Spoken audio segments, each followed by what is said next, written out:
সুপ্রিয় দর্শক মণ্ডলী, ভাই ভাই রেডি মুরগির পক্ষ থেকে আপনাদের সকলকে আসসালামু আলাইকুম। আশা করি সকলে ভালো আছেন। আলহামদুলিল্লাহ, আমিও ভালো আছি। বন্ধুরা, আজকে যে বিষয়টি আপনাদের সঙ্গে শেয়ার করব সে বিষয়টি হচ্ছে, আপনারা যেদিন লিটার পরিবর্তন করবেন, আমি সেই দিনকের কথাই বলছি। শুধু তাই নয়, এরপরে আরও কিছু সাজেশন আছে, সেটা বলবো। শুধু লেটার পরিবর্তনের কথাটা আমি বলি।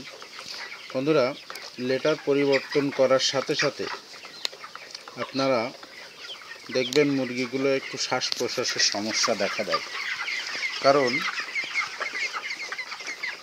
লিটারে যে ধুলোবালি থাকে, এই ধুলোবালিগুলো কিন্তু মুরগির নাকে মুখে যায়।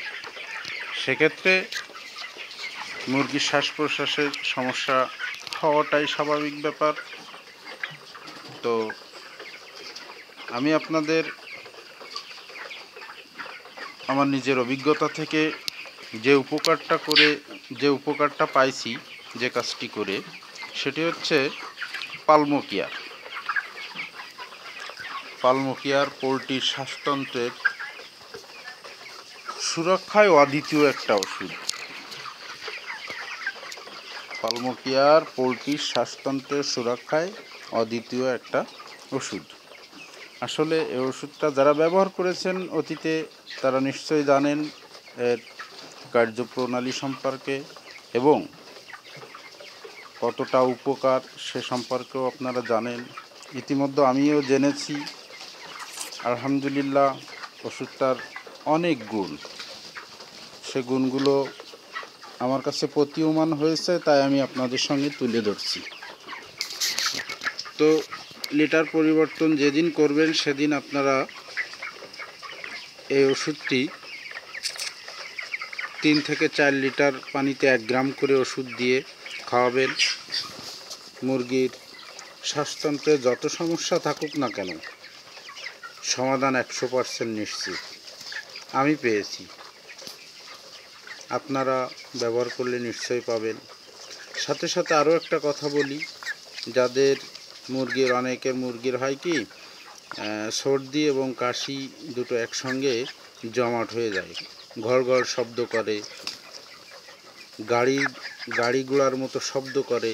এই শব্দ থেকে আপনারা যদি বাঁচতে চান, তো আমি বলবো খাওয়ানো সহ আপনারা এটা স্প্রে করতে পারেন। এখন প্রশ্ন হচ্ছে, স্প্রেটা কিভাবে করবেন, সেটাও আমি আপনাদের বলবো। স্প্রেটা করবেন, প্রথমে খামারের চারিপাশ থেকে পর্দা ফেলে দেবেন, দিয়ে 10-15 মিনিট ওয়েট করবেন। করার পরে আপনারা স্প্রে করবেন। স্প্রে করার পরে আরও 20 মিনিট ওয়েট করবেন। করার পরে তারপরে পর্দাটা উঠাবেন। দেখবেন এই আধা ঘন্টার ভিতরে, টোটালি আধা ঘন্টা 40 মিনিটের ভিতরে আপনার মুরগির মিনিমাম 70% সমস্যার সমাধান হবেই ইনশাআল্লাহ। যেটা আমি পেয়েছি, আপনাদের সামনে সেটা শেয়ার করছি। তো যারা করেন নাই, করে দেখেন।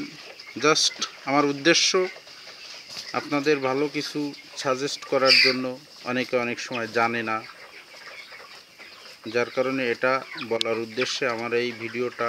যদি আপনাদের ভালো লাগে, অবশ্যই লাইক করবেন, কমেন্টস করবেন, সাবস্ক্রাইব করবেন। তো সবশেষে সকলের মঙ্গল কামনা করে আমি আজকের মতো বিদায় নিচ্ছি। সকলে ভালো থাকুন, সুস্থ থাকুন, নিরাপদে থাকুন। সকলকে আবারও আসসালামু আলাইকুম রহমতুল্লাহি ওয়া বারাকাতুহু।